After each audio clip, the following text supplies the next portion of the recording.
I'm compelled to share a deeply personal experience that remains etched in my soul.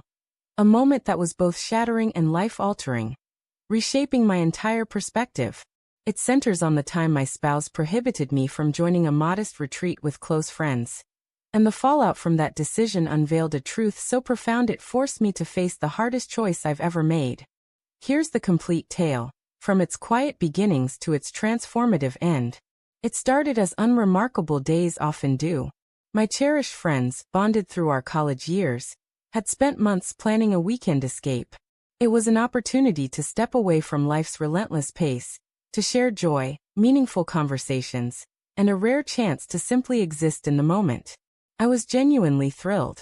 The weight of work, home responsibilities, and family demands had been suffocating, and this getaway offered a vital pause to restore my spirit and reconnect with those who truly understood me. I shared the idea with my husband well ahead of time, trusting that openness would keep any misgivings at bay. At first he seemed unfazed, even slightly supportive. "Sounds wonderful. Have fun," he said, and a spark of hope warmed me. His response felt healthy, reassuring.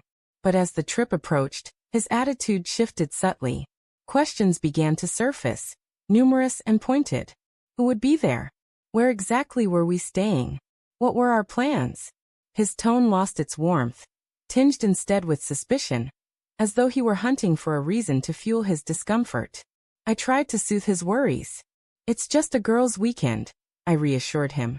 "We'll unwind, maybe pamper ourselves at a spa, share a meal, watch a movie, nothing extravagant." Yet his inquiries grew more intense, more demanding, and I could feel a growing strain between us with each passing day. Then one evening, everything unraveled. He fixed his gaze on me and stated firmly, "I don't want you going." I was stunned, momentarily speechless. "Why not?" I asked. "What's wrong with a weekend away with friends?" He averted his eyes, his voice distant. "I just can't permit it," he replied. I pressed for an explanation. Was he anxious? Did he doubt my loyalty? Was there something he wasn't sharing? But his answers remained elusive, his tone colder than I'd ever heard. I felt trapped, confused, and deeply hurt. How could the man I loved, the one I placed my trust in, refuse me something so simple, something that mattered so deeply to me? Over the following days, I poured my heart into mending the rift. I spoke gently, explaining how essential this trip was for my mental and emotional health. I stressed that it wasn't about dismissing him or our marriage but about caring for myself as well. I offered compromises, perhaps just a single night away instead of two, or frequent updates to ease his mind. But he remained unmoved, his stance rigid, as if building an unyielding wall between us, one stone at a time. The evening before the trip, I packed my bags with a heavy heart. I didn't want to leave him upset or wounded, but I had made my choice. I needed this for my own well-being. As I stepped through the door, a blend of relief and unease washed over me. Relief at finally honoring my own needs, unease about his reaction. That's when the true blow struck. He called me that night, not to check on my safety or enjoyment, but to deliver words I never could have foreseen. "If you go on this trip," he said, "I'm done with our marriage." My heart plummeted. I stared at my phone, frozen. How could a simple weekend with friends escalate to him threatening to end our life together?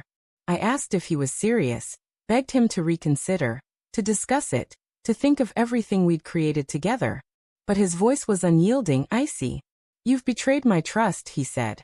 "You chose your friends over me. It's over." That night, I cried as I never had before. I felt shattered, bewildered, enraged, and terrified all at once. The days that followed were excruciating. We attempted to talk, but each exchange only deepened the pain. He held fast to his ultimatum as if it were etched in granite, and I realized no amount of pleading would sway him. My world seemed to crumble. Yet, as the initial shock subsided, something shifted within me. A clarity began to form. I saw that this wasn't merely about a weekend away. It was about control, trust, and mutual respect, or their absence.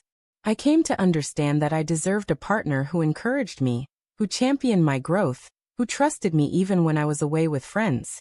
In that understanding, I discovered the beginnings of a new chapter. I turned my energy toward healing, toward rediscovering who I was beyond the boundaries of that marriage. I leaned on my friends, the same women who had planned the retreat, who enveloped me in support during my darkest hours. The divorce was grueling, marked by tears, challenging conversations, and moments of self-doubt. But slowly I grew stronger. That weekend getaway became a potent symbol for me, a testament to advocating for my own needs, even when it meant risking everything. If you're reading this and feel confined by someone else's refusal to let you live fully, know this. Your feelings are valid. Your choices matter. Your freedom is crucial. Sometimes, the most painful struggles pave the way for the most essential liberation. The freedom to embrace your truest self. Thank you for taking the time to read my journey.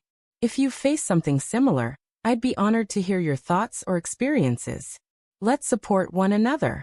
And if stories like this resonate with you, keep an eye out for more, because sometimes another person's truth can ignite the courage to carve your own path.